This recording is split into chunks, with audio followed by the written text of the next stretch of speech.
RV of swan lake, जो कि 2003 में रिलीज हुई है। मूवी शुरू होती है तो हम दो बहनों को देखते हैं, जिसमें से बड़ी बहन अपनी छोटी बहन को एक ऐसी लड़की की स्टोरी सुनाती है जो कि स्वैन में बदल गई थी। स्टोरी एक लड़की से शुरू होती है जिसका नाम ऑडेट था। ऑडेट अपने फादर और छोटी बहन के साथ एक गाँव में रहती थी। वो और उसके फादर मिलकर एक फैक्ट्री चलाया करते थे।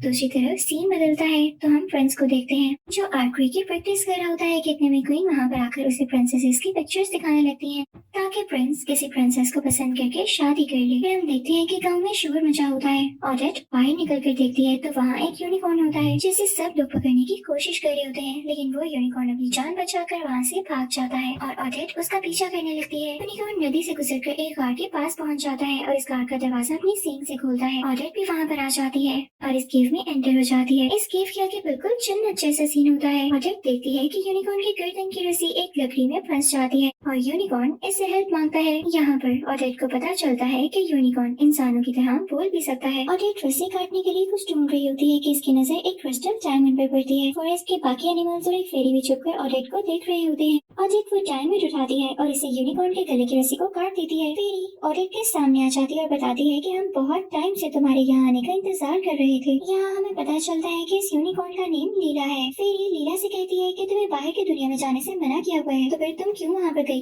लीला कहती है कि मैं तो हेल्प करना चाहती थी बस, क्योंकि मुझे लगा था कि गांव में शायद कुछ ऐसा मिल जाए जिससे हम शैतान परिंदे से फाइट कर सकें। ऑडेट फेरी से पूछती है कि क्या आप मेरा इंतजार कर रही थी, ऐसा क्यों है? फेरी ऑडेट को बताती है तुम्हारे हाथ में जो क्रिस्टल है कोई आम क्रिस्टल नहीं है, बल्कि ये एक मैजिक क्रिस्टल है। कुछ साल पहले की बात है कि इस फॉरेस्ट में मैं अपनी कजिन रोथपाथ और अंकल के साथ जा रही थी। जब अंकल की तबीयत खराब हुई तो उन्होंने रोथपाथ को किंग बनाने के बजाय मुझे क्वीन बना दिया। इस तरह से सारा फॉरेस्ट मेरे अंदर आ गया। जाहिर सी बात है इस वजह से रोथपाथ में काफी जेलसी भी क्रिएट हुई होगी।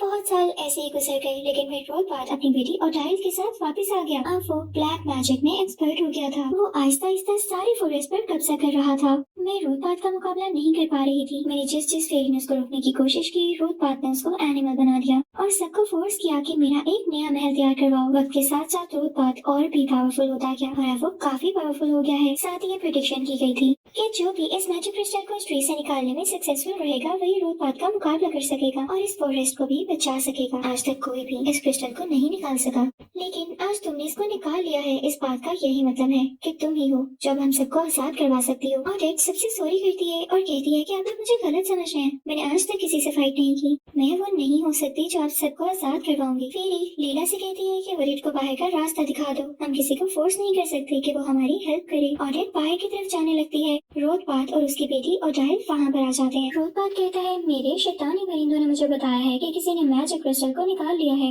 लेकिन देखने में लगता तो नहीं है कि कमजोर सी लड़की ऐसा कर सकती है। लीला कहती है तुम्हें कमजोर लग रही है, जबकि असल में ये बहुत बहादुर है। मैं और ऑडेट मिलकर तुम दोनों को इस फॉरेस्ट से बाहर निकाल देंगे। ये सब सुनकर रोथपाथ ऑडेट को एक स्वैन में चेंज कर देता है। ऑडेट एक बहुत ही प्यारी बार्बी से एक स्वैन में बदल जाती है। इसके बाद ऑडेट का मजाक बनाने लगता है कि ये फॉरेस्ट को बचाएगी, ये जो कि अब स्वैन है। लीला ऑडेट को जाने का कहती है। ऑडेट उड़कर फेरी के पास चली जाती है। फेरी इसे क्राउन पहनाती है और इसे बताती है कि रोथपाथ तुम्हारा कुछ नहीं बिगाड़ सकता। रोथपाथ फेरी से कहता है कि तुम कभी भी इस फॉरेस्ट की क्वीन नहीं बन सकती। तुम क्राउन मुझे देके सबको मुसीबत से बचा क्यों नहीं लेती? फेरी इसे क्राउन देने से मना कर देती है। रोथपाथ को गुस्सा आ जाता है और वो ऑडेट को मारने लगता है।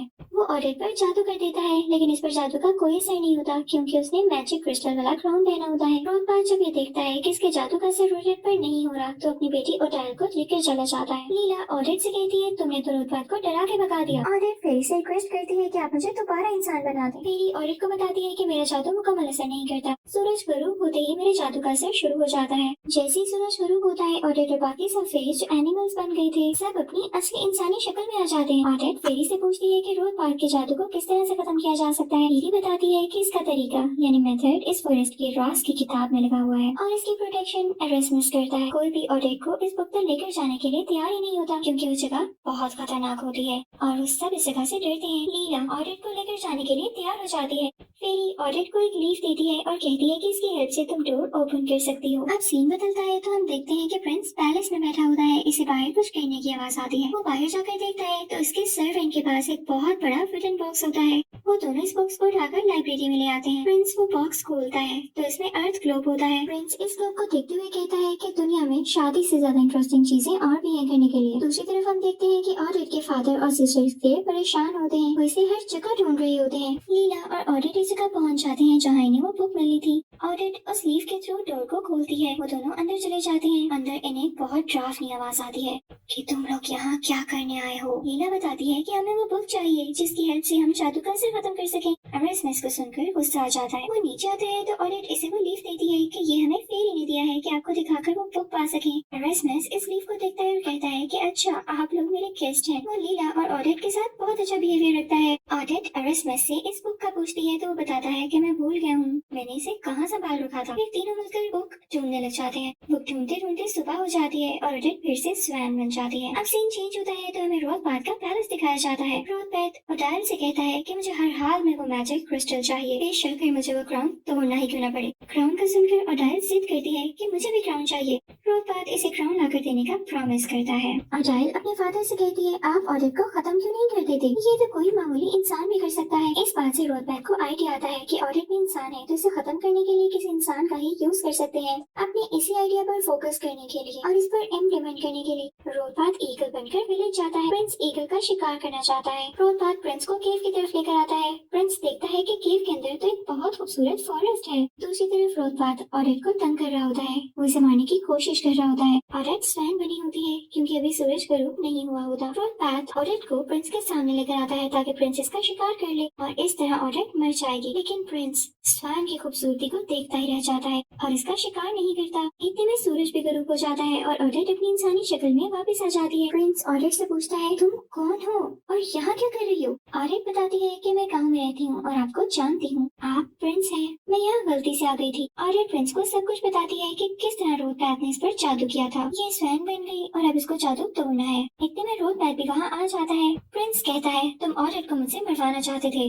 रोथबाथ कहता है जाहिर है तुम एक शिकारी हो और तुम स्वैन का शिकार करना पसंद करते होगे, लेकिन तुम तो किसी काम के नहीं। रोथबाथ प्रिंस पर जादू करने लगता है तो ऑडिट सामने आ जाती है। अब मैजिक क्रिस्टल की वजह से जादू का असर नहीं होता। रोथबाथ फिर से जादू करने लगता है तो इसे अपनी बेटी ओडाइल के पुकारने की आवाज आती है, जैसे वो उसे बुला रही हो। वो ओडाइल के पास चला जाता है। जैसे ही उसके पास जाता है तो देखता है कि कुछ फेरीज और स्क्विरल्स मिलकर ओडाइल को तंग कर रही होती हैं। रोथबाथ के आते ही सब भाग जाते हैं। वो ओडाइल को लेकर वापस अपने पैलेस चला जाता है। प्रिंस ऑडिट को थैंक्स कहता है कि तुमने मेरी जान बचाई है। प्रिंस इस फॉरेस्ट के बारे में पूछता है तो ऑडिट उसे कहती है कि मैं ज्यादा नहीं जानती, लेकिन मैं आपको स्वैन लेक दिखा सकती हूँ। सब फेरीज मिलकर लेक के करीब बहुत खूबसूरत अरेंजमेंट करते हैं और फिर यहाँ पर प्रिंस और ऑडिट डांस करते हैं। प्रिंस ऑडिट से कहता है तुम मेरे साथ चलो, मैं तुम्हारी प्रोटेक्शन और केयर करूंगा। लेकिन ऑडिट साथ चलने से मना कर देती है और कहती है कि मैं यहाँ रुककर इनकी हेल्प करना चाहती हूँ। अगर आप मेरी हेल्प करना चाहते हैं तो मेरे घर जाकर मेरे फादर को बताएं कि मैं बिल्कुल ठीक हूँ और जल्दी वापस आऊंगी। इतने में सुबह हो जाती है और सब दोबारा से एनिमल्स बन जाते हैं। प्रिंस ऑडिट को कहता है मैं यहाँ से तभी जाऊंगा जब तुम मुझे प्रॉमिस करोगी कि कल रात मेरे पैलेस में पार्टी है और तुम वहाँ पर लाजमी आओगी। ऑडिट प्रॉमिस कर लेती है। फिर प्रिंस ऑडिट के घर जाता है, लेकिन वहाँ पर इसे कोई भी नहीं मिलता। वो एक आदमी को कह के आ जाता है कि जब तक ये लोग वापस आए तो इनसे कहना कि मुझसे आकर मिले, मुझे बहुत जरूरी काम है उनसे।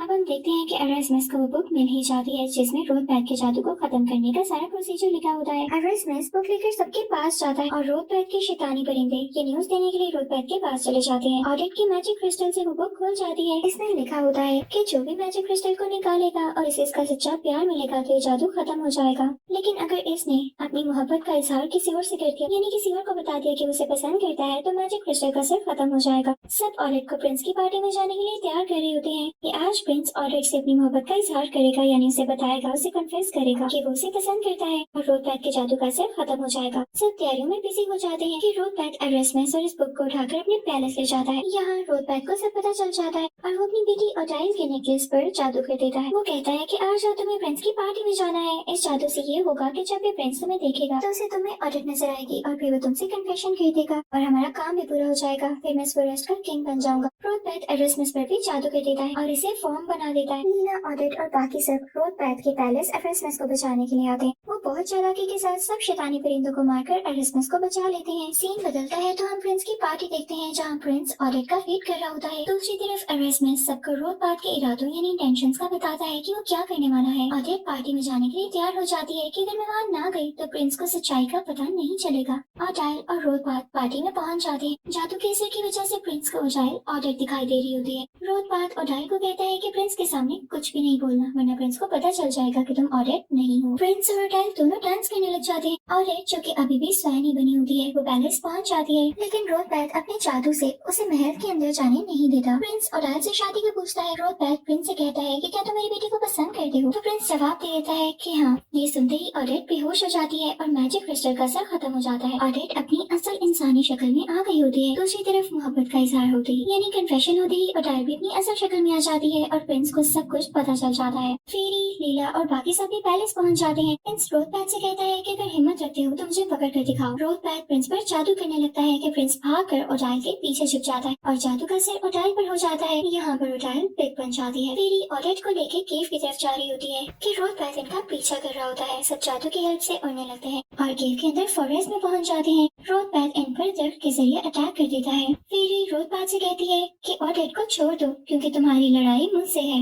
रोथबाथ फेरी को भी रेड बना देता है। इतने में वहाँ प्रिंस भी आ जाता है और ऑडेट को होश आ जाता है। रोथबाथ इकट्ठे प्रिंस और ऑडेट पर अटैक करता है। दोनों बेहोश हो जाते हैं। वो दो से एक हो चुके होते हैं। असल में बुक में भी यही लिखा था कि जब दो मोहब्बत करने वाले एक हो जाएंगे तो फिर रोथबाथ के जादू का असर खत्म हो जाएगा। प्रिंस और ऑडेट के एक होने से रोथबाथ के जादू का असर खत्म हो जाता है और मैजिक क्रिस्टल जो रोथबाथ ने ले लिया था इसका असर रोथबाथ पर खुद ही हो जाता है और वो मर जाता है। फॉरेस्ट में खुशियाँ फिर से वापस आ जाती हैं। सब कुछ ठीक हो जाता है। प्रिंस और ऑडेट को भी होश आ जाता है। एंड पर प्रिंस और ऑडेट की फॉरेस्ट में शादी हो जाती है। सब बहुत खुश होते हैं। ऑडाइल एरास्मस की लाइब्रेरी में काम वाली बन जाती है और यहाँ पर फाइनली मूवी की हैप्पी एंडिंग हो जाती है। I hope you like this explanation. Thank you for watching.